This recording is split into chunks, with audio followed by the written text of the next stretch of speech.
Taste the Daily.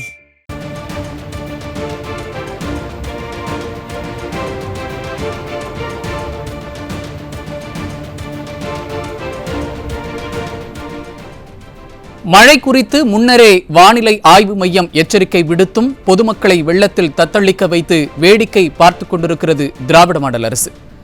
Chengalpattu மாவட்டம் மறைமலை நகர் பகுதியில் குடியிருப்பு பகுதிகளை வெள்ள நீர் சூழ்ந்திருப்பதால் மக்கள் கடும் அவதியடைந்திருக்கின்றனர். அதன் விவரங்களை வழங்குவதற்காக நமது செய்தியாளர் டில்லி பாபு இணைந்திருக்கிறார். அவரிடம் கேட்கலாம். வணக்கம் டில்லி பாபு, விவரங்கள். நிச்சயமாக சையத், தென்மேற்கு வங்கக்கடல் பகுதியில் நிலவும் பென்சல் புயல் வடமேற்கு திசையில் நகர்ந்து காரைக்காலிற்கும் மாமல்லபுரத்திற்கும் இடையே இன்று சூறாவளி புயலாக கரை கடக்க உள்ள நிலையில் செங்கல்பட்டு மாவட்டத்தில் பல்வேறு இடங்களில் கனமழையானது பெய்து வருகிறது.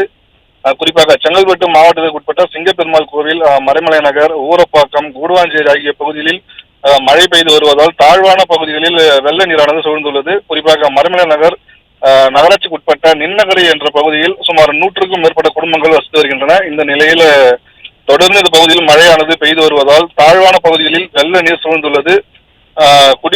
குடியிருப்பு பகுதிகளிலும் வெள்ள நீர் சேர்ந்துள்ளது.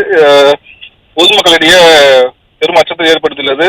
வீட்டை சுற்றி சுமார் 3 அடி உயரத்திற்கு தண்ணீர் தற்போது தேங்கி நிற்கின்றன. தொடர்ந்து மழை பெய்து வருவதால் நீர்மட்டம் அதிகரிக்கும் அபாயம் ஏற்பட்டுள்ளது. இதே போன்று சென்னை திருச்சி தேசிய நெடுஞ்சாலையிலும் மறைமலை நகர் அருகே உள்ள சிவானந்த குருகுலம் சர்வீஸ் சாலையிலும் தண்ணீர் தேங்கி நிற்பதால் வாகன ஓட்டிகள் கடும் அவதிக்குள்ளாகி வருகின்றனர். சையத், விவரங்களை வழங்கியமைக்கு நன்றி டில்லி பாபு.